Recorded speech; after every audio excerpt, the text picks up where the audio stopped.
romance audio novel based on real-life story. Title, A Meeting in Africa. Prologue.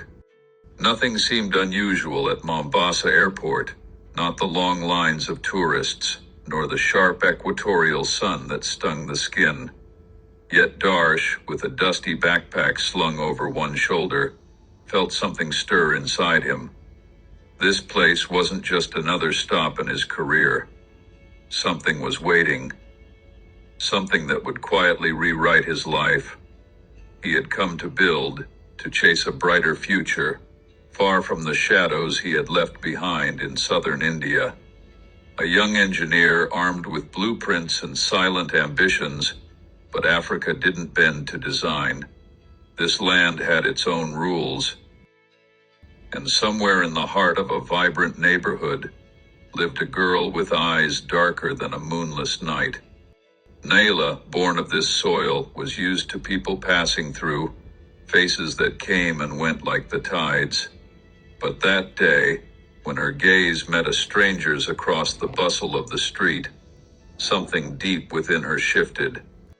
No, neither of them knew yet that this simple meeting was the start of something far bigger than the distance that had once divided them. The beginning of a story not born from a glance, but from a meeting in Africa. Chapter 1. A land that wouldn't follow the blueprint. The first time Darsh stepped out of the taxi, the air in Nairobi felt heavier than he expected, not because of the heat, but because of something else. This city breathed. In the honking cars, in the rush of faces, in the strange blend of red soil and half-built towers. Everything smelled like something new and unfamiliar. He settled in a modest neighborhood near Nong Road, in a small room with a pale yellow wall and a window facing an old tree. Some nights, the barking of stray dogs would tear through his sleep. But this room, simple as it was, had something his childhood home never did: freedom. Home. Darsh had grown up in a strict, traditional household in Chennai. His father, a retired army engineer, had a rule for every hour of the day. His mother, kind but perpetually worried, had love tucked away behind endless caution. In that house, even smiles had schedules. So his decision to migrate wasn't just about career, it was about breathing on his own terms. But Nairobi didn't welcome him with open arms. Not at first. He sent out resumes to dozens of engineering firms. The replies were slow if they came at all. One job agent smiled politely and said, "Everyone's looking for work, Mr. Darsh. You're new here." At night he would whisper to himself, "This too shall pass." But the first time he couldn't afford lunch, he realized that passing wouldn't be so simple. During the day, he walked the streets of Nairobi, spoke to strangers, and sometimes got a smile back. Slowly, Swahili words began to make sense, first Jambo and Asante Sana, then more, each with his own awkward accent. The culture here was full of things no book had prepared him for. People didn't always shake hands, they made eye contact instead. The food was spicy, but in a way that didn't remind him of home. Music played in the open markets, not through earphones. And time here was soft, elastic. Meetings started late. Buses never arrived when they said they would. And no one seemed in a rush. That's why, when he finally landed a temporary contract at an international road construction company on the outskirts of the city, it felt like finding solid ground in the middle of a storm. His team was a blend of Kenyan, Chinese, and a few foreign engineers.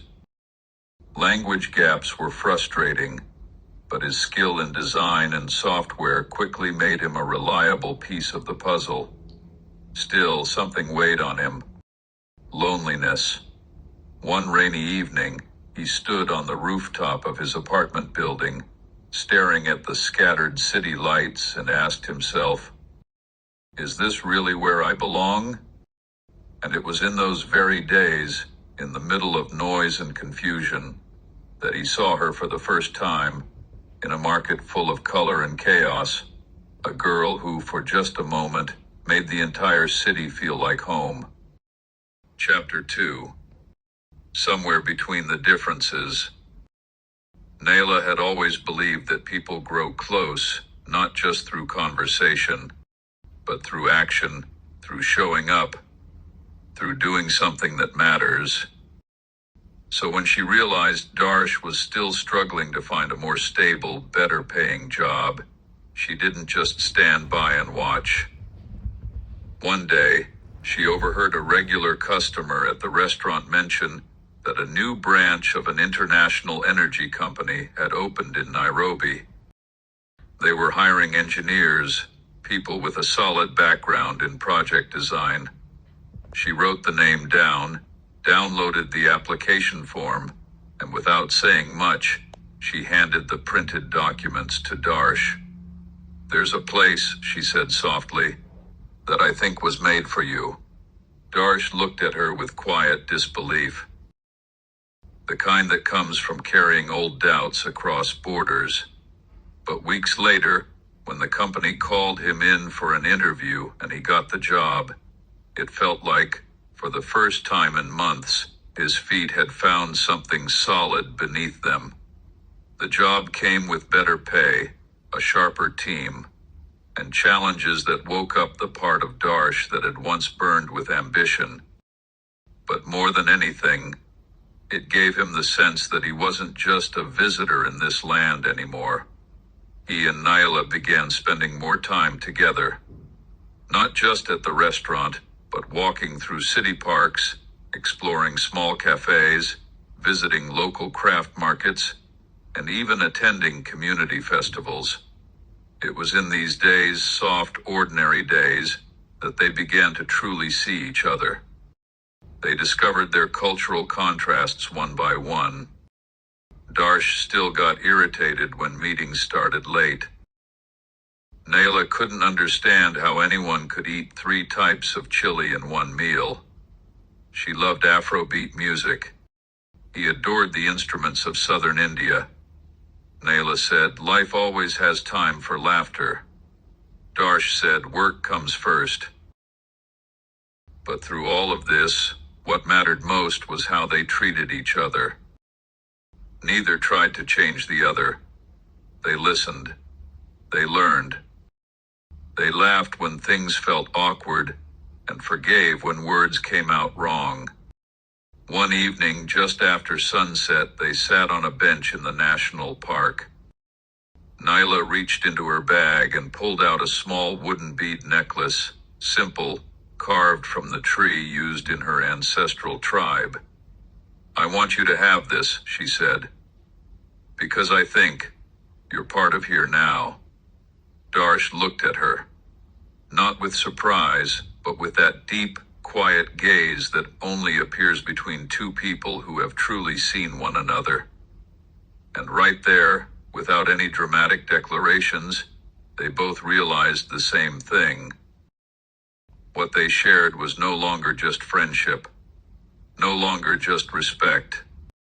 They were in love. Final chapter. Where the heart chooses. When Darsh finally told his family about Nayla, he hadn't expected their reaction to be quite so harsh. He called them over video, anxious, uncertain, telling them there was a girl, someone he'd come to know, someone he respected, someone he loved. What he received in return wasn't silence. It wasn't even shock. It was resistance, cold and absolute. His father's voice was firm and sharp. "You are to marry an Indian girl. Someone from our community. Not someone whose language, customs, and culture are so different from ours. Forget this, Darsh." His mother, voice trembling but decisive, added, "If you go through with this, you will cut yourself off from us. Completely." Darsh said nothing in response, not because he had no words, but because he knew no words would tear down the wall his parents had built between them. That night, he turned off his phone and stared out the window, realizing for the first time in his life that he would have to choose between his family and the woman he loved. And the choice was clear. He chose Naila. On the other side of that choice, Naila approached the subject with her own family, cautiously, nervously. She explained who Darsh was, how they'd met, and what they meant to each other. Her uncles, her aunt, the elders in her life listened carefully. There were questions, but no outrage. One uncle said simply, "He's a good man, he works hard, treats her with respect. He's not one of us, but he's not against us either." And Naila, she's reached the age where she must start thinking of her own future. So in the end, against all odds and despite all silence, Naila and Darsh got married. Not in a grand hall, not with dozens of guests, but in a quiet garden under tall trees with simple rings and genuine smiles. Darsh's family wasn't there. No messages, no calls, not even the kind of silence that means more than words. To them, it was as if he no longer existed. It hurt, but it didn't stop them. Naila and Darsh began their life together with love that had already been tested. Their days were filled with work, laughter, small struggles, and quiet joys. Sometimes Darsh stared at his phone screen late at night, wondering if one day a message would appear, maybe a picture of his niece, maybe a hesitant line from his father. No one knows if that day will ever come. But what is certain is this: Darsh chose to live with his heart, not under the weight of others' expectations. And in doing so, he found not just love, but peace.